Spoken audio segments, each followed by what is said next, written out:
guys trying to take out Uh-huh. trans people from sports as a way to eradicate No, trans we're people not. from public. But we're not. But We're trying to nobody has said eradicate anything. lunatics like Nobody, yourself. Stasia. Stasia, What's your nobody has solution? said that. And this is what happens, if you don't mind me saying, what happens, the way that trans activists let themselves down, in my opinion, and you can respond to this, is that you try and shut down perfectly legitimate, in fact, urgently important debate by saying that anyone who dares to question this is transphobic and wants to get rid of trans people. Hey everyone, welcome back to the channel. So glad you're here today. On this one, we've got a Piers Morgan panel that absolutely refuses to cool down. Piers, the journalist Emily Austin, debater Andrew Wilson, women's rights advocate Julie Bindel, and trans rights advocate Stasia Underwood all sit at the same table to fight over trans athletes in women's sport and whether fairness or feelings should win out. What starts as a calm question about competition turns into one of the most pointed exchanges you'll see this year, and nobody backs down. Stick with me all the way through, because the moment everything pivots happens later than you'd expect, and you do not want to miss how Emily flips the whole thing on its head. Also, I'm genuinely curious where you're tuning in from, so drop your city or country in the comments. It always blows my mind seeing how far this channel reaches. Alright, let's get into it. I just think it's so infuriating because ultimately, I know many trans people and I've spoken to them about, playing in women's sports, etc. And the biggest issue they face is that they just want to be accepted. Now, if I was a trans woman and I just wanted to be accepted, I'm going to do the exact opposite of what you're doing. You want to paint all of these labels on you. You want to play identity politics. You want to play the victim, but you want it to be treated as if you're any superior. That's not equality. You receiving special treatment that does not make you equal but makes you superior to others is not looking to be included. It's actually making people detest your cause. It's making people think that you are a moron. And the way that you're trying to represent the trans community as a whole by just denying that there's a threat and being delusional about it is not helping the trans people. You're making people look at you from the outside and say, wow, they are out of touch with reality. I think that the verbiage that you use in this statement is very clear on where you stand on trans issues. I'm going to go back to my original point. You guys trying to take out trans people from sports as a way to eradicate trans people from public. But we're not. We're trying to eradicate lunatics like yourself. Stasia, nobody has said that. And this is what happens, if you don't mind me saying, what happens, the way that trans activists let themselves down, in my opinion, and you can respond to this, is that you try and shut down perfectly legitimate, in fact, urgently important debate by saying that anyone who dares to question this is transphobic and wants to get rid of trans people. I don't think anyone so far on this panel has said they want to get rid of trans people or anything like it. And yet you keep saying you people all want to get rid of trans people. Why do you believe that? Where have you got that from? You cite my interviews with some of your friends, but where have I said anything remotely that could be construed as transphobic? I don't get it. I think the verbiage that was being used, it's very clear you guys stand on all trans issues. What do you mean? What do you mean? So what is the solution for the trans people that are playing sports? What's the solution for them? We're just supposed to kick them out all entirely? Let me give you the solution. Let me give you the solution. The solution's very straightforward. Almost all of them competed against biological men like themselves before, but they did it far less successfully. So you either go back, trans women athletes either compete against their biological sex, or you create an entirely new category for trans athletes. What you don't do is allow them to destroy the integrity of women's sport, which is what is happening. So it's very straightforward how you solve this. I don't want trans people to be banned from playing sport. I just want them to be banned like I did with the dopers when they were cheating in sport. I want them to be banned from utilizing an unfair advantage. It's simple as that. This is the part that nobody on the activist side wants to confront, and Emily nailed it within the first 30 seconds. When she pointed out that demanding special treatment doesn't make you equal, it makes you superior, she exposed the entire contradiction at the center of this movement. You cannot scream for equality while simultaneously asking for an exemption from the rules everyone else follows. That's not equality. That's a privilege wearing equality's clothes, and Emily saw straight through it. And here's what really gets me. Emily said the loudest voices are actually playing identity politics and playing the victim. You have to understand why that lands so hard. The people claiming to defend a community are the same people making that community look unreasonable to everyone watching from the outside. When your strategy is to label every honest question as hatred, you're not protecting anyone. You're burning the bridge between your cause and the ordinary people who might have listened. Then Piers does the simplest, most devastating thing possible. He asks Stasia to point to one single moment where he said anything transphobic, one, and she can't. She retreats to the word verbiage, which is just a fancy way of saying I have a feeling but no evidence. That is the whole game collapsing in real time. The accusation only works if nobody asks for proof, and the second Piers asks, there's nothing there. And notice how reasonable the actual position is. Piers said he doesn't want trans people banned from sport. He wants unfair advantage banned the exact same way doping was banned. That's it. That's the radical position being called hateful. Protect the integrity of women's sport or create a separate category. This is common sense. And the fact that common sense now requires this much defending tells you everything about where the conversation has drifted. I think Can I that ask some her of a the question? Would you think it's fair if Novak Djokovic identified as a woman and then played Serena Williams in a tennis set? Do you think that that would be fair to Serena Williams, who worked her whole life to become a star tennis player, just to get swept by Novak, who's the #1 men's tennis player? I just want to know if you think that that's fair. Yeah, I just think that the question is ridiculous because Why is it But it's not. ridiculous? It's not ridiculous at all. I see how it's trying to be framed.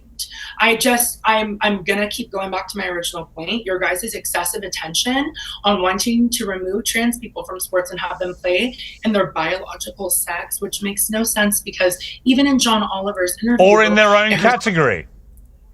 in the category that would make Or sense in their own to me, category. there's not enough of them to create a category. Like the percentile is so small. Actually, So they have to take women's spots in their category? There actually are an increasingly large number of trans athletes around the world, actually. That's not true. Andrew, you've been waiting very patiently. Thank you. This seems to me, this whole debate so far highlights the way this debate has been framed now for years, which is that any attempt to question what is obviously grotesquely unfair and unequal and indeed unsafe is branded transphobic, even when there's no evidence to suggest that the people saying it are transphobic.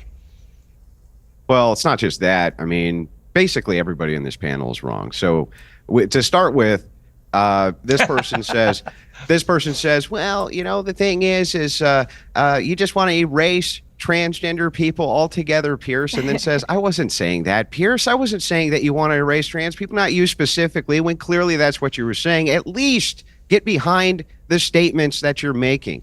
The TERF starts out by saying, well, I've been here reinforcing women's rights this entire time, right? And then the TERF says, right on top of that, well, but, you know, poker's very misogynistic. She can't wait to dunk on men. Very first thing she does is dunk on men in order to somehow elevate women, right? You're all insane. The truth is that the only reason that this happens to begin with is because women vote for it. They vote for it. They vote blue. They vote left. They vote in the same politicians who get behind all of this stuff. You're the deciding vote, right? And you have empowered women to do Very that true. as much as possible Very for the true. political process to do that. All of you are responsible for this. Every last one of you. Really glad that you're so Emily as perfect. well? Trump. Yeah. Leave me out of this one. I'm good. Well, we'll see. When we Well, get not just into what Andrew global kept saying, feminism. all of you. Do you include Emily, Andrew, or not? The Novak and Serena question is the part that blows my mind because it's impossible to answer honestly without conceding the entire argument. Emily asks whether it would be fair for the world's #1 men's player to identify as a woman and sweep Serena Williams, a woman who spent her whole life becoming a legend. And what's the response? That the question is ridiculous. It's not ridiculous. It's the cleanest illustration of the problem anyone could give, and the only reason to call it ridiculous is that you have no real answer. Then Stasia tries a different escape route, claiming there aren't enough trans athletes to even justify a separate category. And here's what people don't realize. That argument cuts both ways. If the numbers are genuinely that small, then protecting the women's category costs almost nothing and harms almost no one. You've just admitted the fairness fix is easy. You can't say the population is too tiny to matter and simultaneously treat any pushback as an existential threat to that same population. And then Andrew enters and reframes the whole thing in one move. He said any attempt to question what is grotesquely unfair gets branded transphobic even with no evidence of transphobia. That is the trap the entire debate has been stuck inside, and he named it out loud. The label has become a weapon to shut down conversation before it starts. Once you understand that move, you see it everywhere, and you stop being intimidated by it. Now, I'll be honest with you. When Andrew pivots to telling the whole panel they're responsible because women vote a certain way, I think he overplays his hand.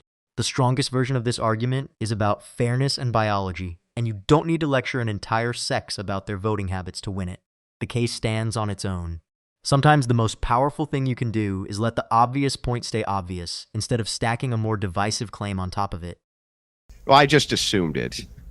I just assumed it. But this is the truth. The truth is, we begin with these crazy ideas, right? Under patriarchal rule, under men, this would never have happened, right? If you look at how men vote, they vote against this nonsense. And it's fathers who are on the front lines against it. It's women who are trying to transition the children, not men. Give me a case example of where male fathers are trying to transition their kids. It doesn't exist. It's a female-only phenomenon. Literally a female-only phenomenon. That is insane. Yeah, show me one. Show me one male father who's fighting in the courts to transition their son to a girl. Actually, Nowhere. I made a That's a reach. podcast I series see men on about this. TikTok that are diseased. I interviewed quite a few fathers ahead. that All are right, well, pushing for this. But the point is that this is something that benefits men, and it's men that are the ones that are saying they're women. They are all of a sudden the oppressed, and feminists like me are the oppressor, and that they they're too weak and pathetic to fight and play against other men. And what do? They come and beat up on women. Do you vote left, ma'am? I don't know what vote left means. Do you vote for the left-wing party of your Do you nation? vote for Democrats? Do you vote for what would be considered British. the Democrats of your nation? No, I wouldn't have voted for the Democrats. I would not have voted for the disgrace of that party. And I also wouldn't have voted for Trump. But the point is, if we look, hang on, let me finish with a follow-up. Very quickly. We live in a different context. What I'm saying to you is this: it's very simple. If you look at the voting patterns of women in both the UK and the United States, they're usually the deciding vote when it comes to degeneracy. That includes it includes on the trans issue. So here you are. It's the very thing that you push for empowerment of women that is now causing your very problem. You have to now convince women. Men are already there. Men have already said, nope, we don't want this. We never wanted it. It's garbage. To be women.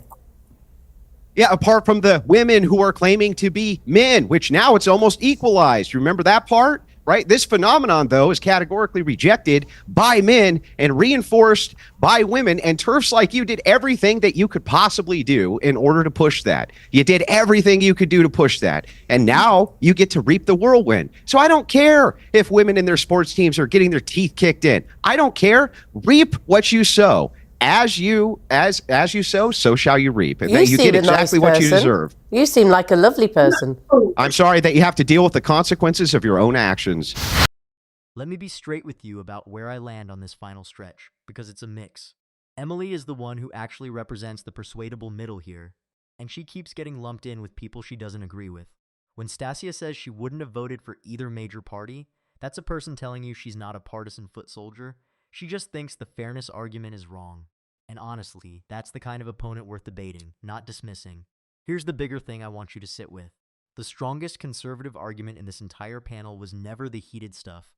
It was Emily and Piers calmly saying protect the category, ban the advantage, treat people with respect but don't pretend biology vanished. That's a position most people actually agree with when you strip away the shouting. And the reason it keeps getting drowned out is that the loudest moments on every side are designed for clips, not for changing minds. And this is where a little history helps. Women's sports as a protected category didn't appear by accident. It was a hard-won fight through the 20th century, codified in law in the United States in 1972 with Title IX, precisely because without a protected space, women were shut out of competition entirely. People fought for decades to build that separate category. So when someone treats it as an arbitrary line that can be erased, they're erasing the very thing that gave women a fair shot in the first place. That's not progress. That's forgetting your own history. What I want you to take away is this.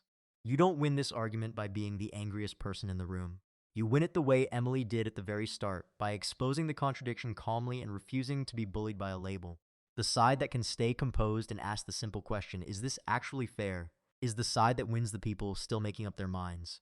And right now, that question still doesn't have a good answer from the other side. So what do you guys think of this? Leave your thoughts down in the comments, please like and subscribe, and I will see you in the next video.